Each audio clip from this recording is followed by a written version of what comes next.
I'm waiting to hear my voice again. You know, double a Jello is better than nothing. No. Happy Tuesday, folks. We have now one less team in the playoffs. Of course, it's a team I predicted that would advance. So my record of success in, just pick the exact opposite of what I'm picking, and you'll be winning money. But we'll talk about that in a minute. But Russ, you have some pre-show stuff. Yeah, pre-show. So I saw that SNY, who is the television and media entity of the New York Mets, posted an article on their website saying that, and of course this always happens when the Mets go on a losing streak, and this is like become a yearly thing with them. Mm-hmm. Well, maybe they'll trade either Noah Syndergaard or Zach Wheeler to the Yankees. Okay, so let's discuss this for a minute. Right. If you go back in the annals of Mets and Yankees trades, there's almost no players of any substance that ever go in those trades. It's always very, like minor league-ish, pinch hitter type. I think the biggest one is the Ventura deal, wasn't it? Yeah. Ventura for what? Dave Justice, wasn't it? Yeah, Ventura for Dave Justice, and the Mets literally had Dave Justice for a hot minute. Right. I mean, that's the only reason that, and I think it was Phillips that did that one, right? I think Steve Phillips. I think so, and Ventura did pretty well for the Yankees. Oh no, yeah, Ventura was great. He's always been great, but that's the oddity in the millions of years that the Yankees and Mets have, coexisted. Noah Syndergaard's not getting traded for one. So forget that. Scratch that one right off the list. It's not happening this year. Now, Zach Wheeler might, because he is an impending UFA. Right. But the Yankees will be the last place they trade Zach Wheeler to. Right. Okay, this is the thing, Peter. We can go across sports here. When it comes to, like, for example, in the NHL, I don't remember the last Edmonton-Calgary trade.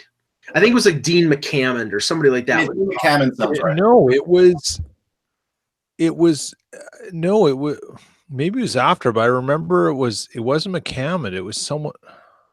Well, think on it, but someone else. It was a defenseman of some sort. Anyway, whatever. It doesn't go ahead. The fact that it doesn't pop up in our heads tells you that it's extremely rare. And other than even when Buffalo and Toronto were not in the same division, they were in different conferences. There weren't many deals. I mean, I remember the Leafs traded Dominic Moore for a second-round pick back in the day. But the biggest deal was the Grant Fuhr, Dave Andreychuk deal. That was 1993, and that was when the Leafs were in the West and the Sabres were in the East. And the reason I bring that up is because people around here are still talking about them getting raped. Giving up an aging Grant Fuhr for a 50-goal scorer in Andreychuk, and on top of it, they gave him a first-round pick that turned out to be like Kenny Janssen. So the Leafs robbed them blind. But not only is the deal the problem with it, it's the fact that you dealt with your rival, and your rival screwed you. The Kessel deal is the perfect illustration. Boston wasn't their rival at that point, but it was a division rival. And now, you traded Tyler Seguin and Dougie Hamilton for Phil Kessel. Yeah.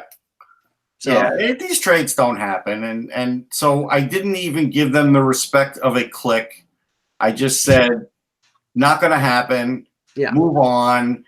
But it just, it always happens when April turns into May. And because this has been a thing for the Mets the last couple of years. And then they go on a losing streak.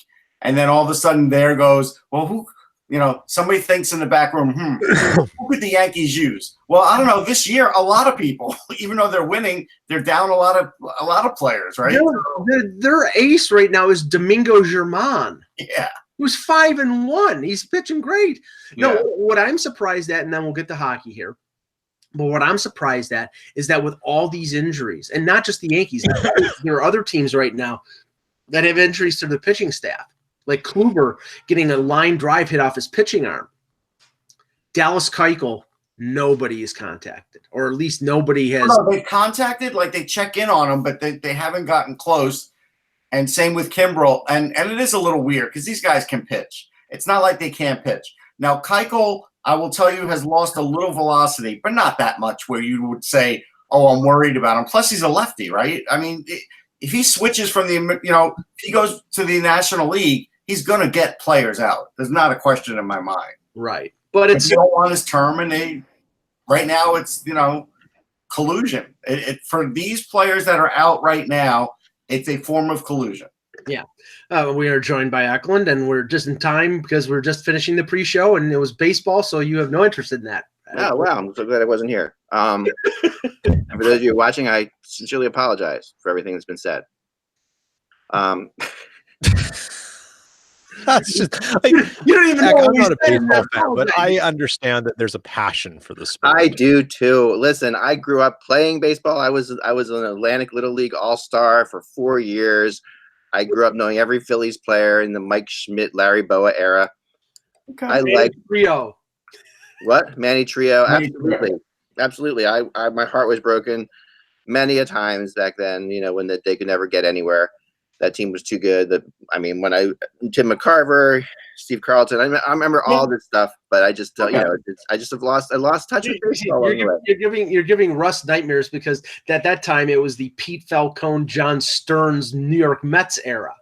That classic era of Mets baseball. I'm Facebook friends with Pete Falcone. That's funny. There you go. Yeah. Elliot Maddox. Okay, let's how about that, huh? I know. Oh man, I wish I could have.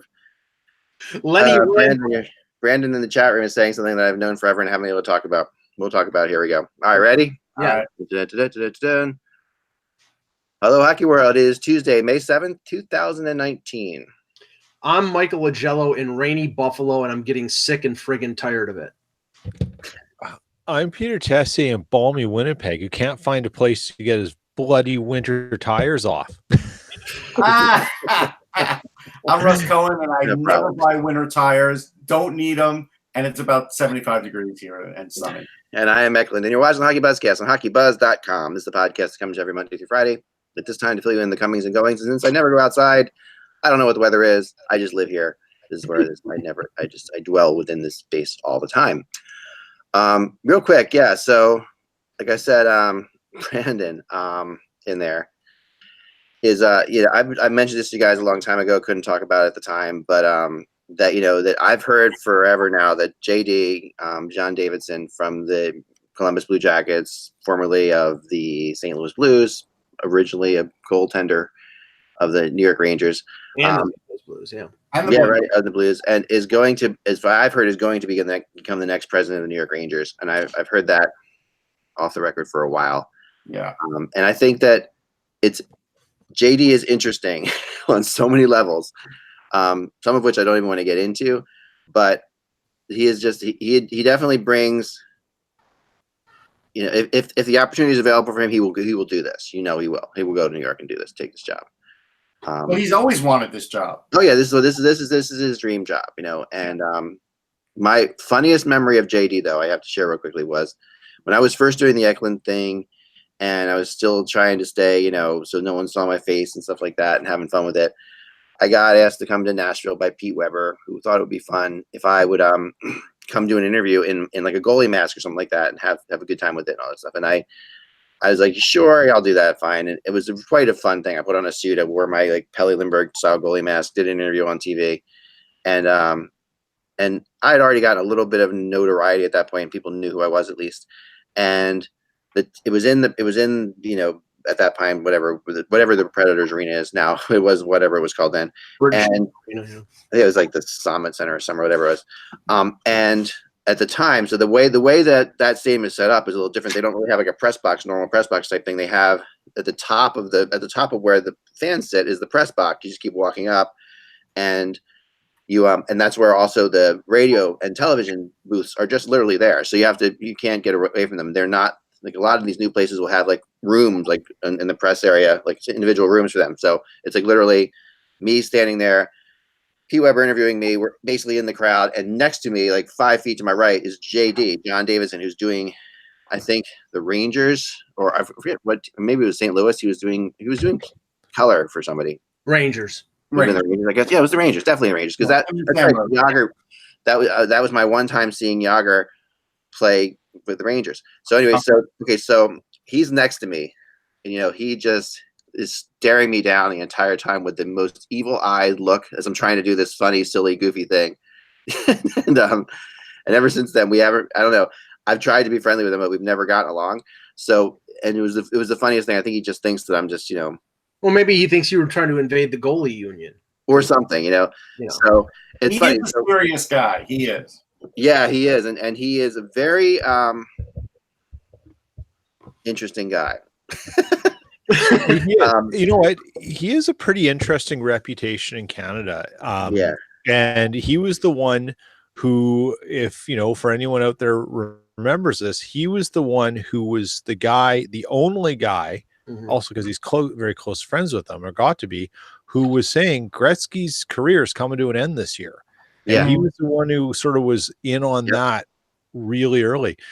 He's all about JD that used to kind be of on a segment up here on Satellite CBC, the Satellite Hot Stove, and the best part of the Satellite Hot Stove was JD's face when Al Strachan would go off on some crazy, insane thing that was like pre-hockey buzz, pre anything, and he would look at him and just be like, "You're out of your mind, Strack." Peter would sit there with a straight face and just try. And I mean, if they were in the same room, it would have been amazing. I was going to say the best part of the Satellite Hot Stove back in the day was when Al Strachan said something and Brian Burke was on the panel, because it was like nuclear. It was like Nagasaki. It was that ridiculous. Oh yeah. No, Strachan. It was funny is I've talked to Berkey about their relationship with Strachan too, and it's like he understood what it was. Like he understood that it was just okay. This is like sometimes we go off on each other on the show here and have fun with it, and that's what it is supposed to be. Like that it's just fun. We're obviously friends. We're not, nothing's personal here. I don't take anything personally. We're just guys talking about hockey or whatever. Even though I know everything you say to me is guarded with passive aggressiveness, I still sit back and enjoy it. But I saw with in this situation, you would Strachan and Burke Burke got that. Like, as much as he didn't like Strachan, as much as he really didn't like Strachan, and there's some famous hockey night in Canada stuff that went on with that too. He still, at the end of the day, Burke still understood the game that was being played, right? Sure. JD's much more serious about that game. Yes. Than Berkey is, and it's a game still, but JD has his own rules, right? The only thing I'll say about this situation is, and I said it's his dream job and it's the job he always wanted, because if you notice, the timing of Glenn Sader leaving and him getting there is pretty much all you need to know as to why he hasn't been there for the last 5, 6, 7, 8 years. Yeah, that's not a coincidence at all. And I mentioned this on a previous show, because Mark Messier was clearly interested in this job, and the bowing and scraping and the kissing of James Dolan's feet that he did on, I think it was on ESPN radio. Yeah. Like basically, if Mr. Dolan thinks that I belong there, it was like, I mean, okay. I'm really surprised, honestly, that they went, if this goes this way, that they didn't go with Messier. I'm not. Well, I mean, okay, you mean not choosing Messier and choosing Davidson? Yeah. I think Davidson makes the most sense. He's media savvy. He's been in the market before. He's more qualified. He's more qualified. No. Qualifications don't matter, Russ. I wanted to say, here's the funny thing. I was going to get to that. 20 years ago, Peter, you're right. But now that teams are billion-dollar operations, it does matter now. It matters a lot more now than it did a long time ago. Yeah, I don't think Brendan Shanahan would have been hired by the Leafs if he had not gone to the NHL and worked for the Department. There's definitely experience gathered. I agree with you there, Mike. Continue your if that was your. I was just saying it makes sense because he's experienced, like you said. He's media savvy. Honestly, Glenn Sather, Russ, you could tell me better than I. Really, other than wearing weird clothing up in the press box, he hasn't made much of a media footprint the last couple of years. It's mostly been Gordon. I haven't seen like extensive, like lengthy interviews on MSG or. No. He's been cleverly hidden. He has been on road trips. We've seen him in Philly. We've seen him in some places. There was still pretty good influence there, though, Mike. Oh, I know. It just wasn't reported or talked about. I know that, but I'm just saying out front. I mean, honestly, the biggest splash that he made this year was when he was dressed up as Crocodile Dundee in the Toronto press box. The last time the Rangers were in town, it was rather interesting. But yeah, I need to see this picture. Yeah, I'll see if I can dig it. Well, people need to understand. But you know what? The best way to start transition is the guy who has been the face and been the name has to start going silent.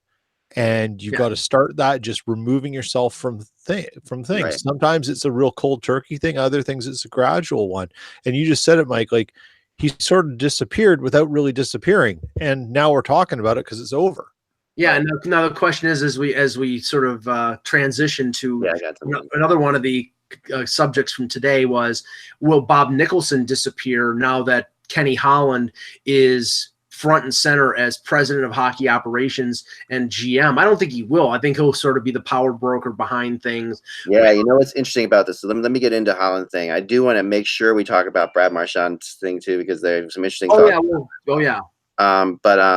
and then we got to talk about that series, and we got Game 7. We got so much to get into, but we should start with Ken Holland so I'm listening to the radio right just before I was picking up my daughter, running around like crazy trying to get back in time for this, and I'm listening to XM, and they got a guy on there who says who's really, I forget his name, but I really liked him, but then he gets into things. Is the thing about Chiarelli is he did things on his own, and he said the thing about Ken Holland is he likes to get advice from people. When I heard that, I just cringed. The thought about that's exactly what Edmonton doesn't need, is someone who wants to get advice from people, because that doesn't work in Edmonton. They need somebody. And the thing I like about Ken Holland is actually, I'm not necessarily saying Ken Holland is, I'm not agreeing with the person who said that, basically, because I don't think Ken Holland is that way. For the most part, what I've learned from Ken Holland is that he does do things pretty much on his own. He doesn't take advice from people. And he is, like the best answer of all, someone said, how are you going to be able to deal with the Edmonton social media? And Ken Holland says, I'm not on social media. He's not. He literally won't listen to that. He won't read things. He won't read papers. Ken Holland will just do what he believes is true, and he will keep himself out of that. He won't know what's going on. But a lot of people say they don't know what's going on, but still check. He's literally one of the guys who won't even check. Heck, you know what this reminds me of? This does remind me of the Rangers setup, because Glenn Sader was the conduit to talk to James Dolan, right? Yep. And so Bob Nicholson pretty much said in the press conference that, actually Derek Cates is the one who said in the press conference that Nicholson will still keep me up to speed with what's going on. Yeah. And those two will work together, but Holland is the guy in charge of the hockey ops. So basically Nicholson will still be the sounding board, and he will definitely be texting and calling Cates when something's going down. Mm-hmm. And I think that's going to stay in place for a while, because it stood in place for a while with the Rangers. And so, whatever you want to call Nicholson, senior advisor, whatever you want to call him, he is the conduit now. He didn't. I mean, and so here's the interesting thing about this Ken Holland thing to me.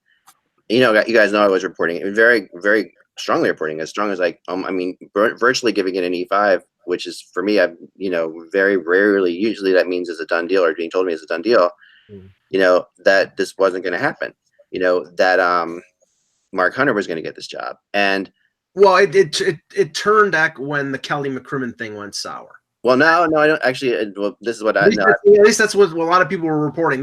I know a lot of people are reporting that, but the Kelly McCrimmon thing I heard had nothing to do with it. And for whatever it's worth, this is what I heard. And so, I mean, other people, maybe I'm wrong, maybe more people, but what I heard was this: that they went to Ken Holland early on, and Holland basically said, "Listen, he was considering strongly retiring. He was like, I don't know what I'm going to, and I think we even had Kevin on the show a while ago who said that he thought Ken Holland might just retire. I think and Kevin knows Ken Holland better than almost anybody on the planet. Right. So I'm sitting here and I'm thinking, okay, then I heard that, McCrimmon McCrimmon was definitely we wanted him in Edmonton. There's no question about that, but he said no to Edmonton very early on, even before we all knew that this thing happened in Vegas. And I think this thing happening in Vegas was almost reactionary to him turning down Edmonton more than it was the opposite, more than it was like, I'm the GM in Vegas now, but they didn't want to lose him, so they made him the GM. Right. So I think they knew other teams would come calling. Right. The timing was conspicuous. Yeah, they went this way, but McCrimmon had no desire. A lot of people didn't have. they were having a really hard time getting people to go to Edmonton, of course, because Edmonton is you have to have a certain amount of like clout, a certain amount of it's a cluster. It's a complete cluster. And the interview process was that as well. And I talked to people who were involved in this interview, and they were, like we talked about before, many people went in to be interviewed for this, and then there were a lot of them. I mean, almost you have a hard time finding an assistant GM that didn't interview for the Edmonton job. But they all said that they were just long interviews and they were getting pumped for information, because Nicholson is that he collects information. That's what he was doing, right? So, but GMs don't like that. Yeah, no, what happens here is Ken Holland basically says no, and then I hear that Ken Holland even more strongly considered the Seattle job, because Seattle is a situation where if you're Ken Holland and you love to be a GM, that's perfect, and he's the perfect guy in my opinion for Seattle, because he's been around. We saw with McPhee building what he built in Vegas. It helps to have an older veteran GM who knows all the ins and outs of this business. When you're building a team from scratch, it's a huge advantage. Sure. But when you're not building from scratch, it changes things a little bit. But then he's decided he wasn't going to do it. Then he went to the U18s, and he said this in his interview today. He went to the U18s after they had brought Eisman in, and with Eisman, and he said, listen, when I was there, I realized I still wanted to be a GM. Then he called Edmonton last week, and this guy, I mean, this is the craziness of this whole thing, of how fast it all came together. They really didn't think he was an option, and then when he was an option, he was the only option, basically. Yeah. And that makes sense, because it makes sense on the level of the Edmonton needs somebody who brings a certain amount of gravitas. Yeah, and they need somebody who is like undebatable. Like for Edmonton to take this is Edmonton. There's still going to be tremendous debate. There's going to be debate, but there's a chance on somebody. Say the guy out of the assistant GM out of LA, which everybody likes, or Mike Huda, yeah, may say him, right? Well, they take a chance on him. You could see where this would go. This could go awry for him. They had to mellow out the team. They also had to mellow out Connor McDavid, I'm told, and that they went to McDavid, and McDavid wanted Holland. That McDavid wanted an established guy in there as well. And there's no question that you've got to do what McDavid wants, because you've screwed up things for McDavid pretty well here for a long time. And if you don't get this together, McDavid is going to figure out a way to get out of there. Right. I mean, there's still going to be hue and cry from some of the Edmonton fans, because of based on some of the things that Holland said, and we were having our sort of group text going back and forth this morning. And when Holland at the beginning of the press conference, I thought was painting himself into the corner, and then I think he recovered, because when he said, well, our intention to make the playoffs. That team is a disaster. You don't promise to make the playoffs when you have to clear out. I think Russ and I came up with $13 million of absolute dead cap space with guys like Lucic and Russell and maybe even Sam Gagner. You can't promise to make the playoffs. You can't promise to make all these sweeping changes in a couple months. But where he did recover was he said, I don't have a magic wand. And that's the thing. It's like, I think Holland's going into Edmonton as Lou Lamoriello went into Toronto 3 years ago. He came in as the establishment guy, as the guy what to expect from. His resume is impeccable. He brings what he said, stability to that organization. Now, I think the next and the most important thing, and he said it in his press conference, is finding a coach. All right. Go ahead. I agree. Before you go any further, I'm going to defend Holland on this a little bit, because I ripped apart Toronto for doing the exact opposite of this, right? And I still stand by that. That like the right thing to do, Mac. Don't lie to your you don't gain anything by lying to your fans. Oh, you're not lying to your fans. When you look at no, like for example, and we've debated Edmonton inside out this year, and we all know they're not good enough. Yet they were good enough to be a couple points out of a playoff spot, playing horribly all year, which in a tough conference. They're not as far away as people think. And the bottom line is they're not as far away as Toronto was when Lamoriello went in there. Okay. They're not that. No, but they had a lot more money to spend. Right. And but Lamoriello even hated the whole Shanahan thing of like and Babcock thing of painting like a couple years of pain. That is not what you do. Okay. It's just completely and utterly ridiculous. It's led to this whole culture of Babcock that we have with Babcock now. It's wimpy and it's unhockey like. I mean that's Babcock speak. I don't think that has. It wasn't Babcock speak at all. Babcock was told to say that it was going to be No. I'm talking about now. I'm talking about the happy-go-lucky Babcock. I understand, because he's been allowed to be, and he's been told to keep it that way the whole time, to underpromise everything, to completely, And I know the whole underpromise overperform thing in business, but hockey fans in Edmonton and Toronto are very similar in the fact that they've both been screwed for a very long time, and they both. And how you're going to, and yet when you're sitting there, that Matthews wasn't a part of that team yet. No, but that's why you approach it with blunt honesty. We're gonna suck. Blunt honesty is they are not going to suck, because they didn't suck this year. And everybody everyone sit there and say they suck this year. They did not. I'm talking about Toronto 3 years ago. Toronto 3 years ago. They were going to suck. There was no doubt that they were going to suck. Now this team, Holland said, I want to get Peter in on this. Holland came out in the press conferences. We have the core. We have a core group. Now we have to build around the core. Okay, that's not the same position Toronto was 3 years ago. Toronto had no core, so it was right for Babcock and Shanahan to say that 3 years ago, and it's right for Holland to say what he said. You think it's right for Holland to say that? So there's been a lot of criticisms about Holland and how he's managed a team in the cap era. Right. Okay, and he's got a bit of, he's got some contract tire fires. He didn't totally inherit everything, but he's got a little bit of stench on there too. And most GMs do. Not every contract's going to be 100% perfect over time.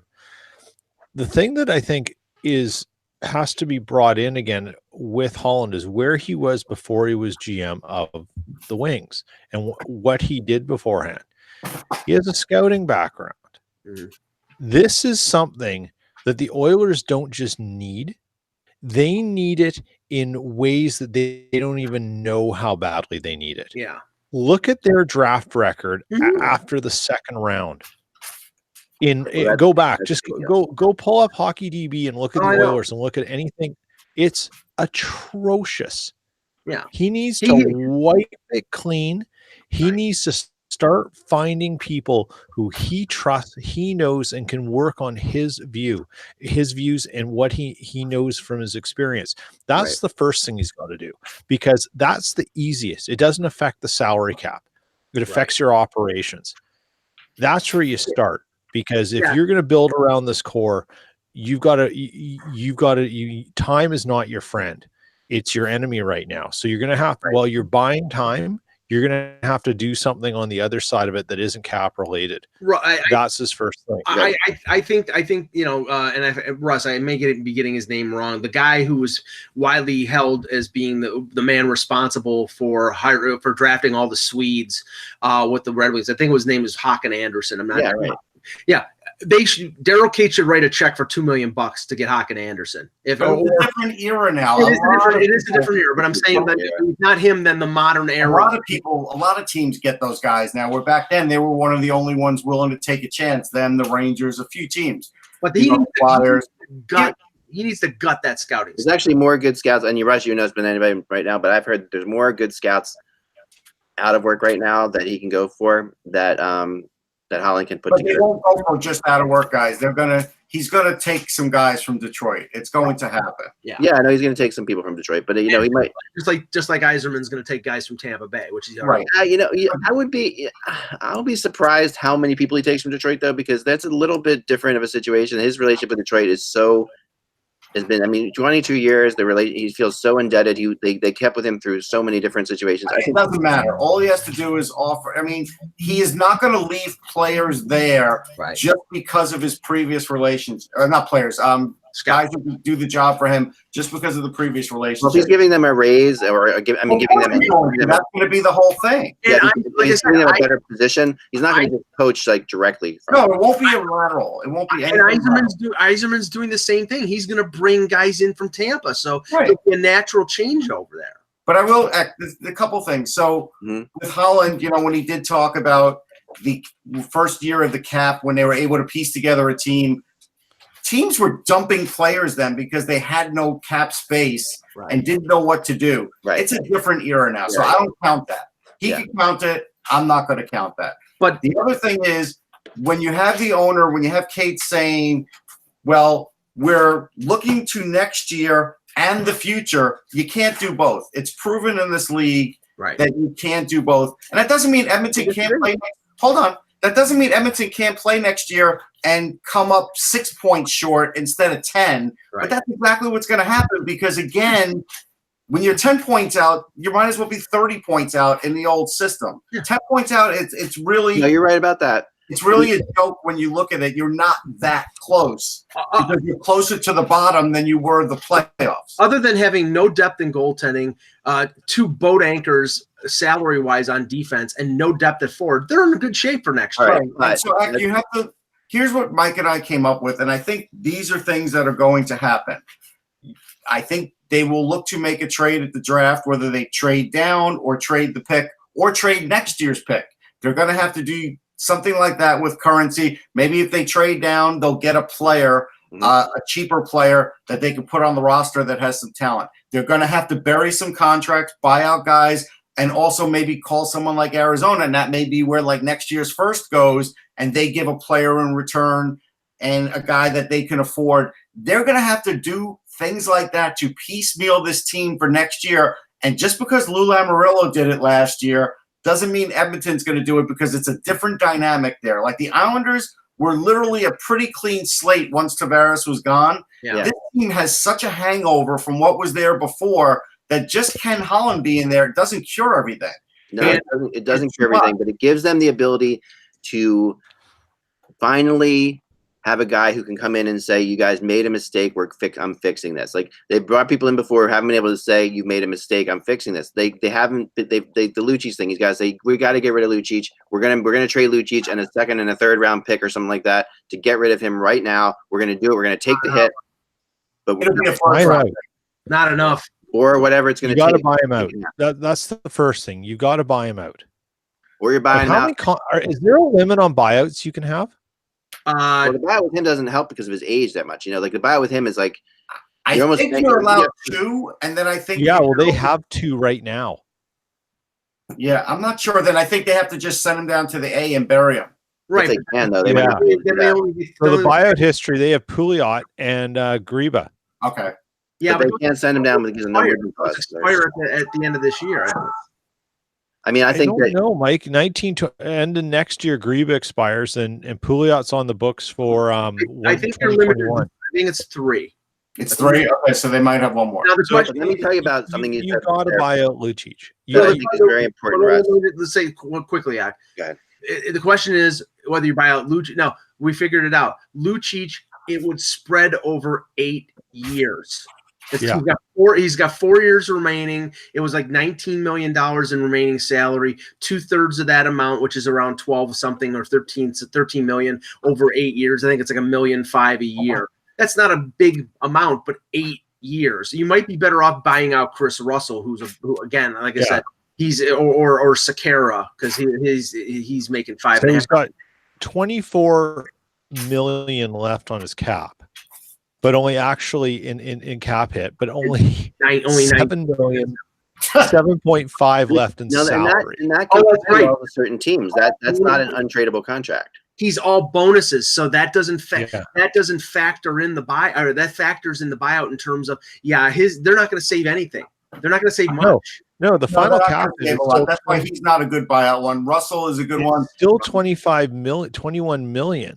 Even Sakara is probably not a good buyout one because they're so desperate on defense. Yeah, Sakara actually wouldn't buy out. Yeah, they're going to have to still try him and see what he can do this year. But all this stuff, we can talk Edmonton for days, but there's so much other stuff we want to talk about. But I'll just say this, and maybe we can move on then. I got one more thing. Okay, I do like Holland long term for them. But the most important thing now ahead of Holland, and he said it, is to find a coach. And for about 12 hours yesterday, there was speculation about Babcock because of his status in Toronto, and then Dubas came out and said, he's our coach next year. But Dave Tippett, he's interviewed in Buffalo. Apparently he's interviewed in Edmonton, but now Holland's in there, so the interviews would probably have to go again.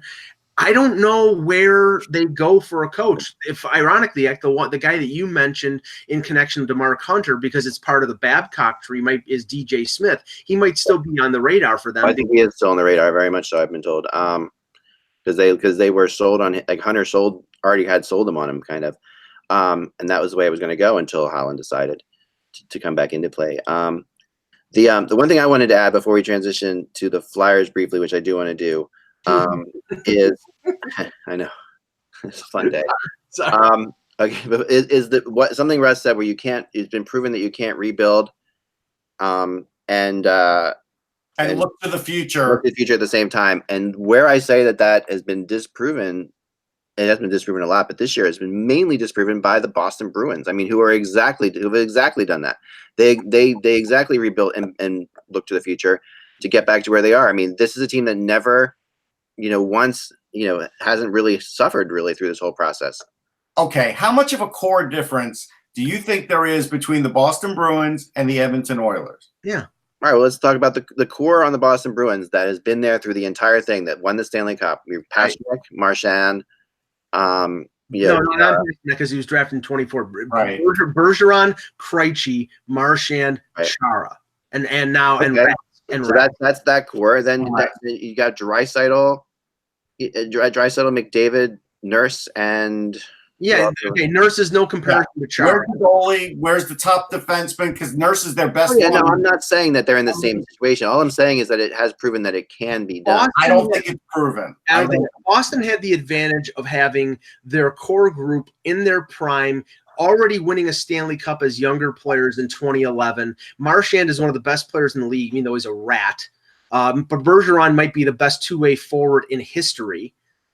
Chara might be one of the better, top 10 defensemen in NHL history. They had that core group, and they had a difficult transition from Chiarelli to Sweeney.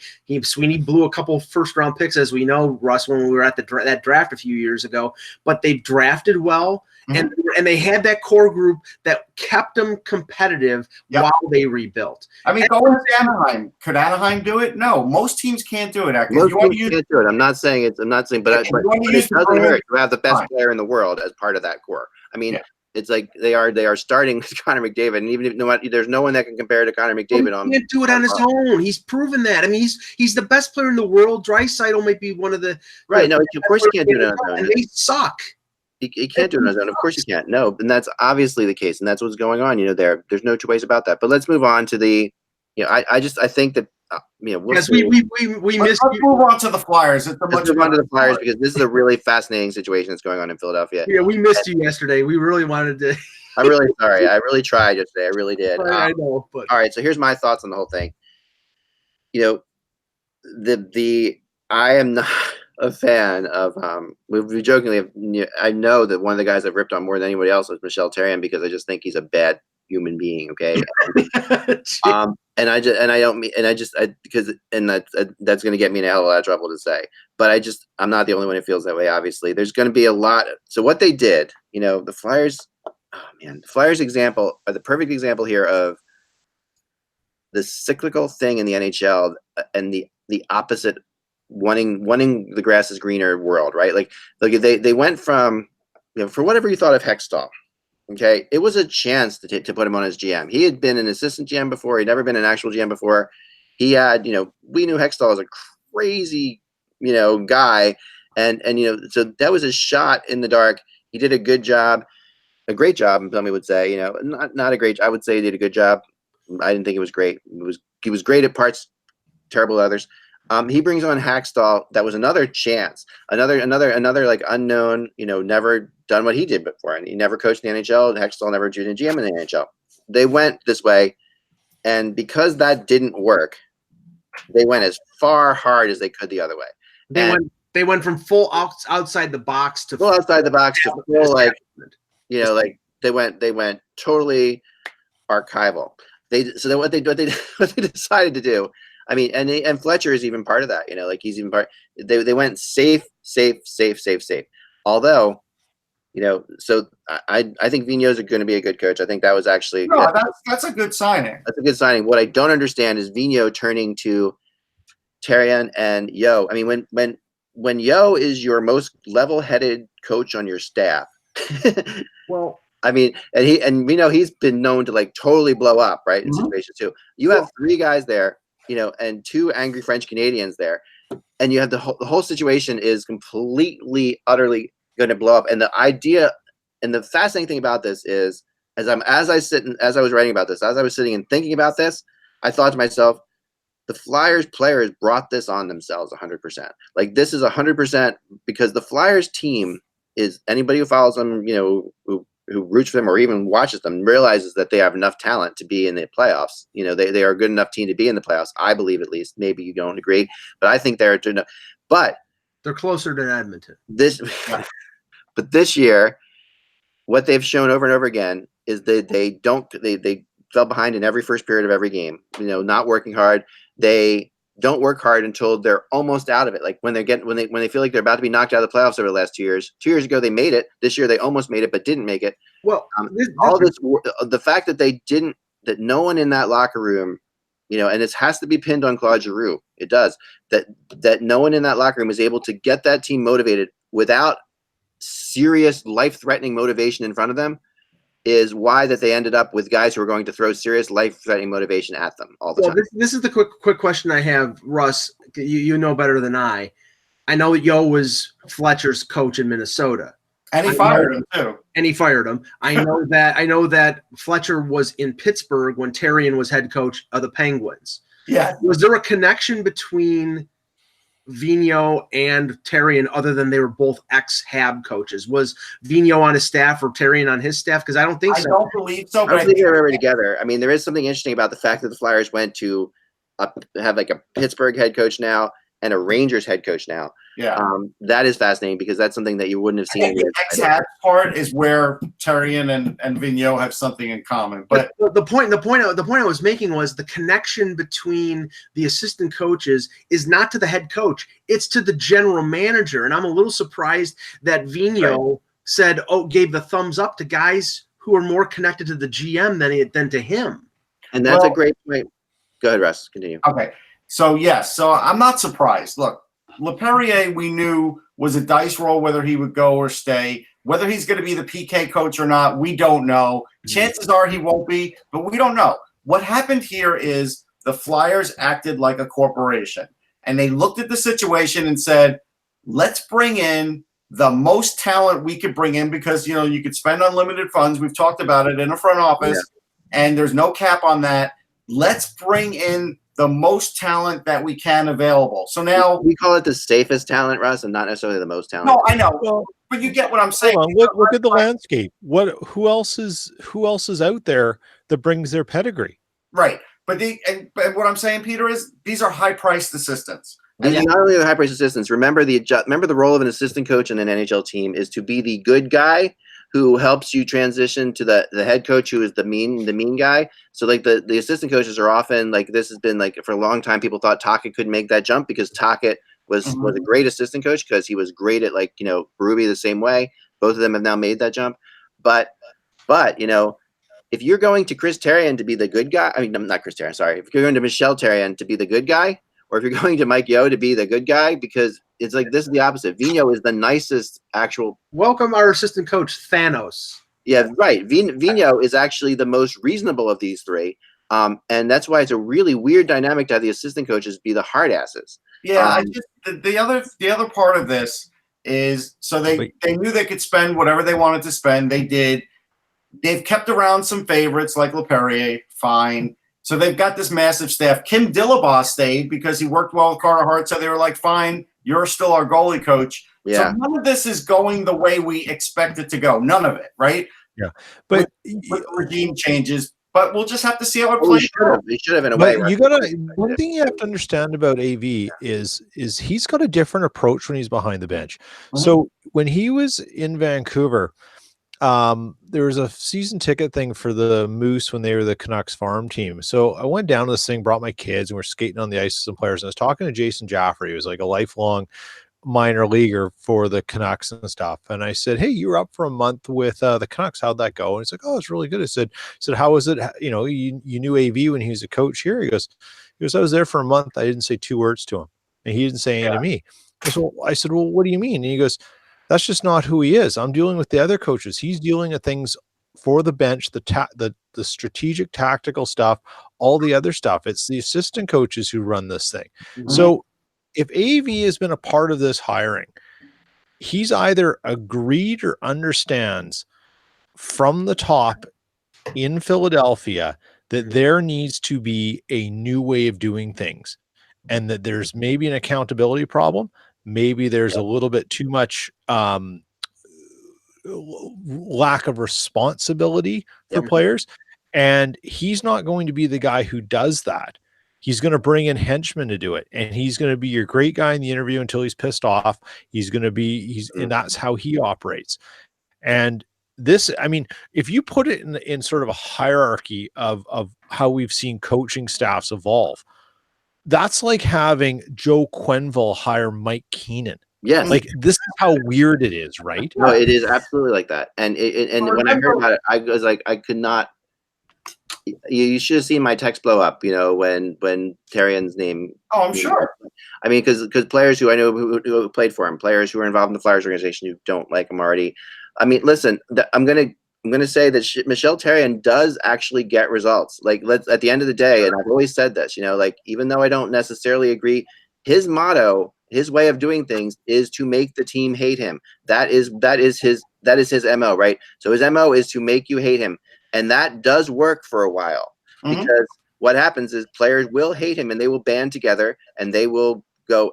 But that is only a short term. So what inevitably happens is that, they eventually just become apathetic about him. You can call that the Guy Boucher effect. And honestly, it's like, if for a team like Edmonton who's looking for a quick turnaround, that might be the direction that they go. I wouldn't doubt it, because he does get great results early on. I mean, he got Tampa to the conference final in his first year, I believe, and then he got Ottawa to the conference final in his first year. If Daryl Cates and Holland want that kind of result, I think probably that they might go that direction. But in the end, the players get burned out with a guy who's whipping them with a bullwhip. Vigneault won't they do, but short term, you get results. Right. I mean, that's why even the Rangers gave Vigneault, if you remember, an extension over his original contract, because he didn't do that. Remember when Torts was the Rangers coach, Mike Sullivan ran all the practices. Torts wasn't even there. Yeah, and we got to talk about Columbus, but we can say one little thing. We will move on to that, but so that may happen with Philly now too. Yeah. Let me. I'll get there. We can save Columbus till tomorrow, because we'll only have one game, but we have to talk about the McAvoy hit. Right. Yeah. All right. So the last thing. So as Mir says in the chat room, and this is something I've got a lot of text about, so I wanted to bring this up. Yeah. He's saying, I'm telling you, if Vigneault or Therrien gets on Giroux's bad side, watch him go straight to management and make sure they'll go before he gets traded. Actually, that's not the way Giroux works. Giroux is actually pretty damn polite, and won't. I think part of Giroux's problem is actually his politeness, and I think he will just stew on it. Giroux will. This is at least my experience with him. He will stew on it. He will feel bad about himself. He'll take it on himself. When the team hates the coach, Giroux will take it as his fault, which is the problem that you have to think of more than anything else. Like, that's the issue with Giroux. Like, he won't blame the coaches. He's not a blamer, and he's also not. He's not the kind of guy who will demand a trade or anything like that. That's just not his. No, he won't do that. Why do I think the whipping boy will be Voracek? But okay, let's move on to the McAvoy hit. Yeah, let me just say this has been a really bad playoff for the officiating. Had a couple of bad things happen for sure in the NHL, and I have to say, I know McAvoy is not a dirty player. He's actually a player I like a lot. He's a really talented kid. I think he's going to be making a lot of money with the Bruins in the next few years. He's going to be their number one guy once Chara retires.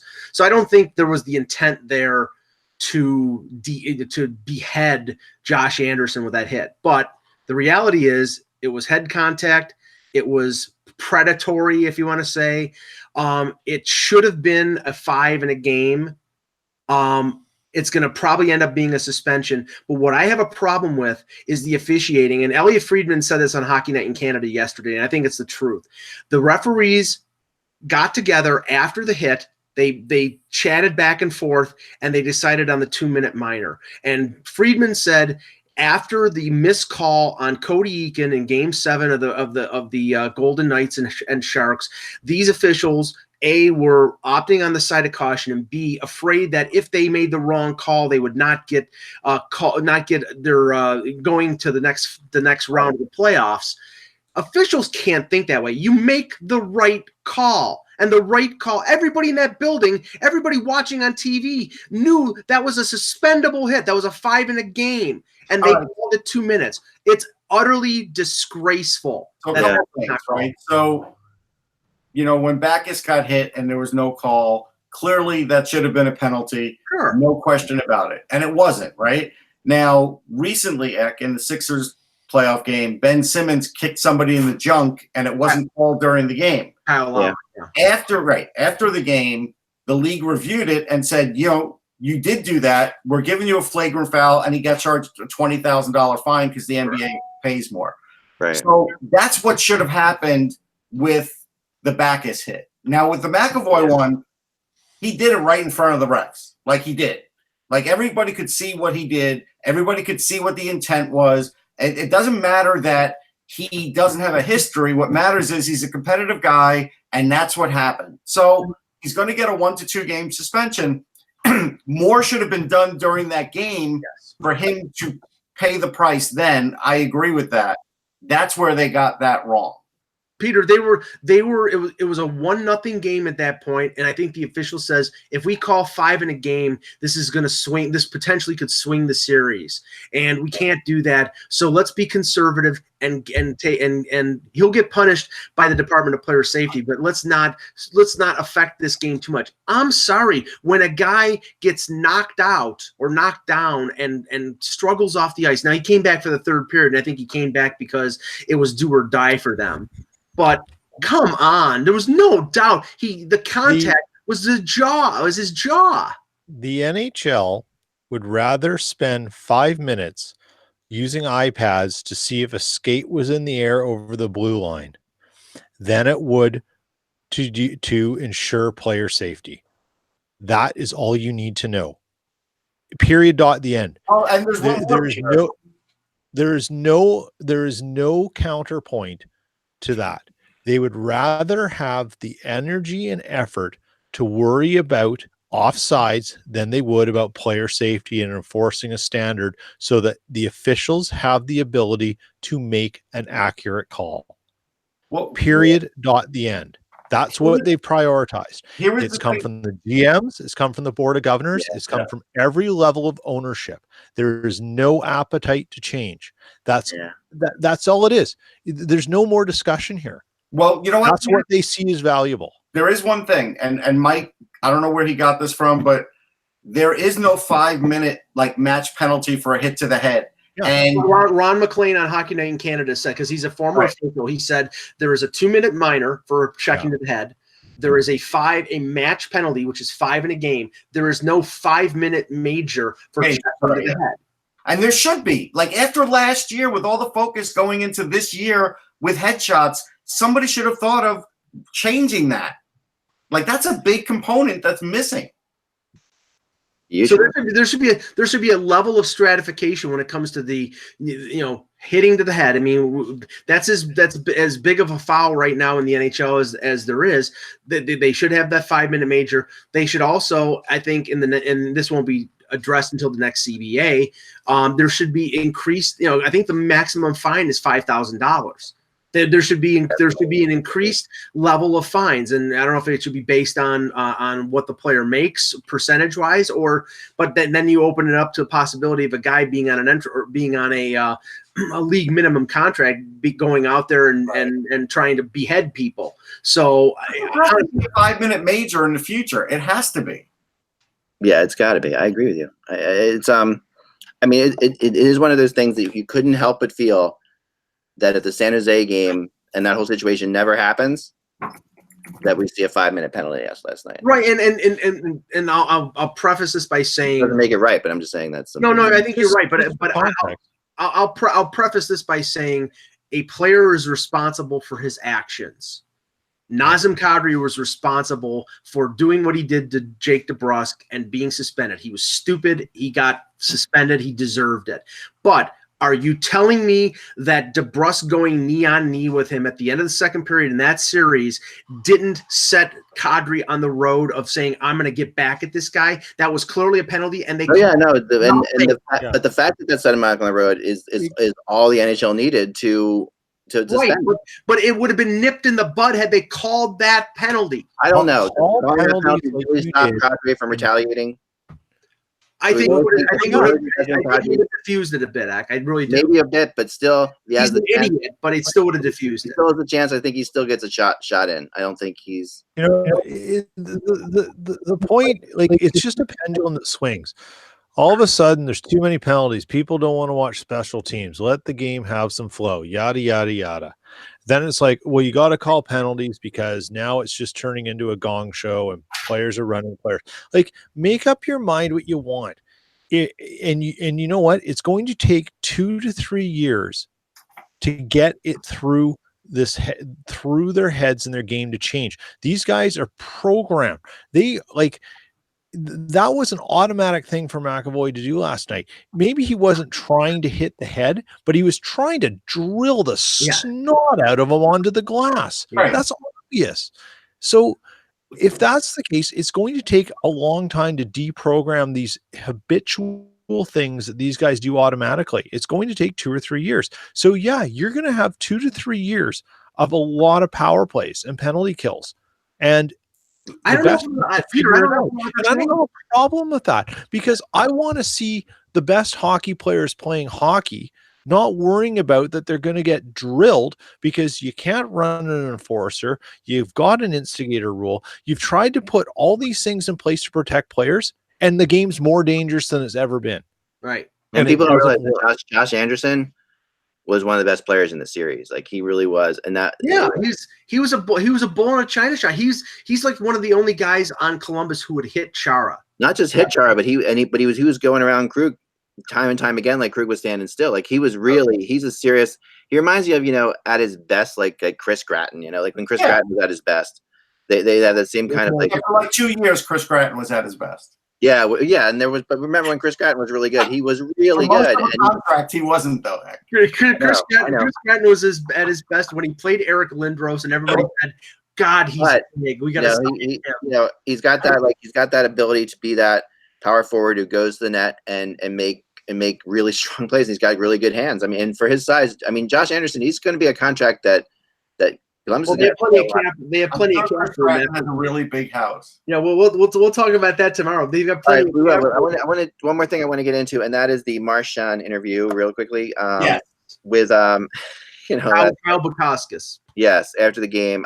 If you didn't see it, you owe it yourself. Just Google it. I have it. I'm not going to waste time and bring it up. But basically, Marchand gives like a total of, I think, 9 words to 3 questions that were asked of him, and this is like the crazy thing about this. This is right after like Boston's going to the conference finals. You think he would be in a half decent mood. This wouldn't be the word. These are softball questions, and Marchand completely blows them off with quick answers. And I know there's a history to this, and there's something that talk to Russ with this.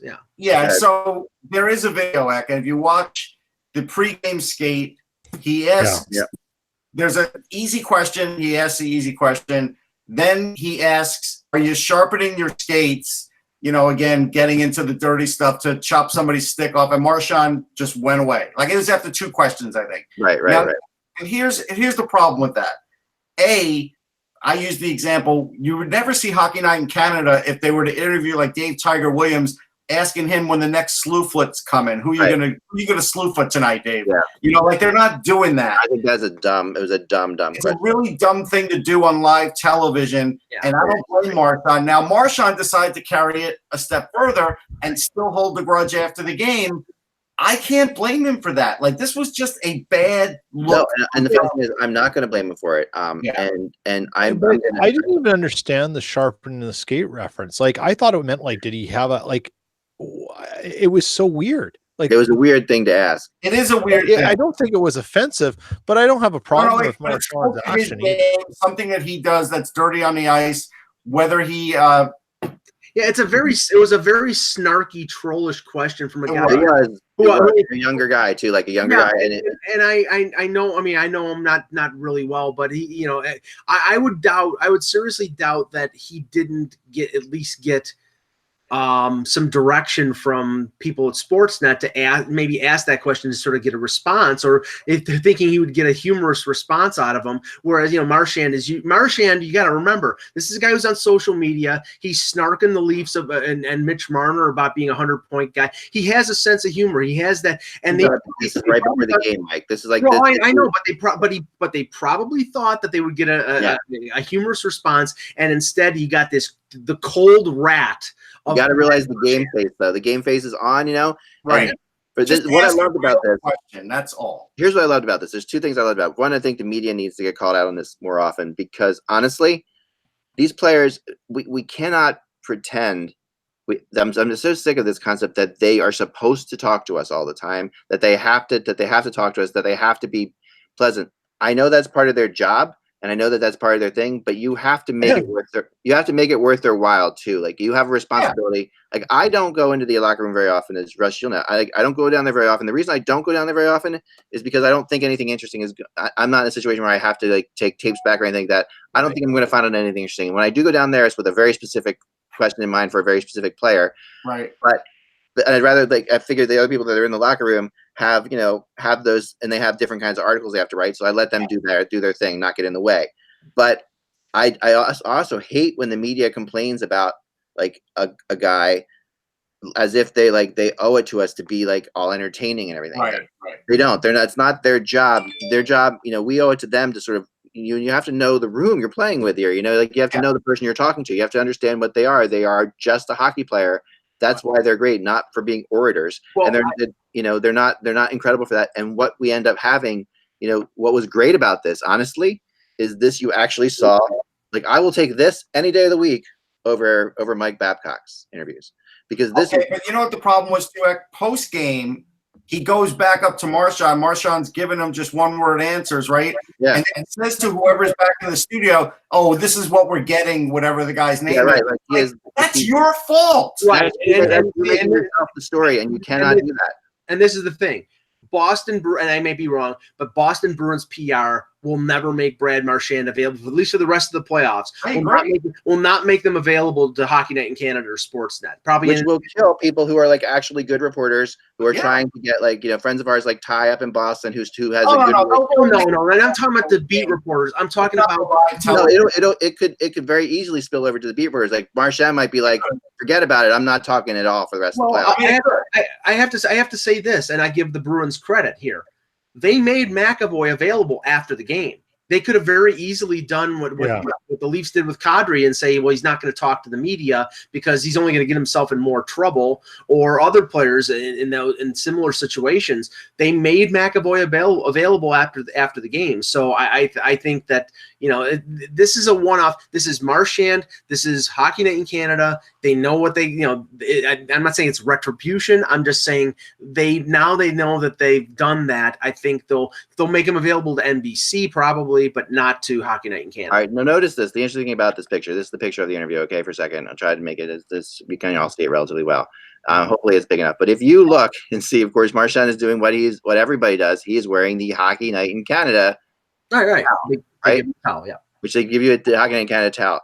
And I know that he doesn't have to do this interview at the same time. He could have easily said no and skated off, and they could have grabbed somebody else. Sure. This was a setup to actually create something. I think they knew he was going to be. They knew he was pissed off already at this guy. They put him out there and they interviewed him again. I mean, Hockey in Canada deserves some blame there. That's they absolutely. No, I mean, I don't think anyone needs to be blamed. I actually think it's a non-issue, and the reason people are wanting to pick on Marchand is because he's Marchand. He didn't do anything wrong, and the guy didn't do anything wrong. One of the things I saw was a lot of times these guys have had maybe a conversation away from the air and stuff, and they've had a joke or a quick quip with each other, and then all of a sudden it gets brought in when you're not expecting it, and the player may think, "Wait a second, that sort of not an on-air thing," right? And that was the explanation. The guy handled it like a pro. He's going to learn his lesson. The producers, and if someone upstairs at Rogers is ticked off, hopefully the producer maybe takes a bit of the gruff and says, we tried to get this from him, have it, it's all our faults, blah blah blah, and off we go. This is low hanging fruit. Yeah, like Marchand was fine. He didn't like it. He still showed up, did his thing, just didn't give a lot to it. And the guy kept on going the way he was, and everyone's going to forget about it next round. What's the difference between how Brad Marchand responded after the game with many times how Tortorella has responded in post games where he's giving 1 or 2 word answers? And again, I'll take that every day of the week. A 1 or 2 word answer to me is actually an answer. Like you're actually getting there's a story here in Brad Marchand's responses. And I'm not saying if you want to write it the way no, but I'm saying that I'm not saying that he's being. I'm not saying this is a media story. There's an actual story. There's a media story. You could, and probably what got written neck is Brad Marchand's an idiot, and these are the answers he gave without maybe giving the context of why he's an idiot. No, to me, this is the story I think is in this is a guy who's intense. Like this is Marchand's character. Yeah, he is a jerk, but but it's legitimately he's a legitimate jerk, and I'm okay with legitimate anything. You know what I mean? Like I'm okay with like a guy who's like, if we know what Marchand is, and we do know what Marchand is, and that's what he is, then you can't blame him for doing this interview. Like that is how he is, right? So when you can't expect him to be something else all of a sudden, and you can't expect him to be, like some players. Yeah, some players are jerks, and I think we've been spoiled by some of the enforcers being like some of the better interviewers in the NHL. Mm-hmm. Like some of the enforcers. But he is. I've interviewed Marchand. He's a great interview. He's a great interview, I know. But also, if he doesn't like you, you're gonna get this from him because he is completely pissed, and it's like that is. Right, because he thought he was being sandbagged. Right, he thought he was being sandbagged. He thought probably after he skates away, remember the pregame thing, skates away, whatever, he thinks they're asking him back to be controversial. Why would they ask me back? I skated away from this guy. Well, that's the whole thing. They should never have asked him back post game. That was in his head. He's thinking, man, they're setting me up. That's a producing error. That's a dumb. Marchand outsmarted them, to be honest. He just said they're setting me up for this. No, he did outsmart him because there's no way if I'm the producer, I'm trying to get Marchand for the end of the game comments before he hits the locker room. And he didn't even have a good game. Like it wasn't even like Marchand was a story in the game. Right. He should have gotten Pasternak. Pasternak would have been like great. Yeah, he was talking about Dunkin' Donuts coffee. Yeah, you look at Rask, and look at Rask, and and just quickly on Blue Jackets, we'll get out here. But quickly on the Blue Jackets, the run thing, you have to admit, like this game, while it was 1-0, the Blue Jackets hit like so many posts and had an incredibly they played an unbelievable game. It's just sometimes this is the way hockey works, and I thought Tortorella just brought it out perfectly at the end of the game. He just said, "That's hockey for you. It happens. There's no."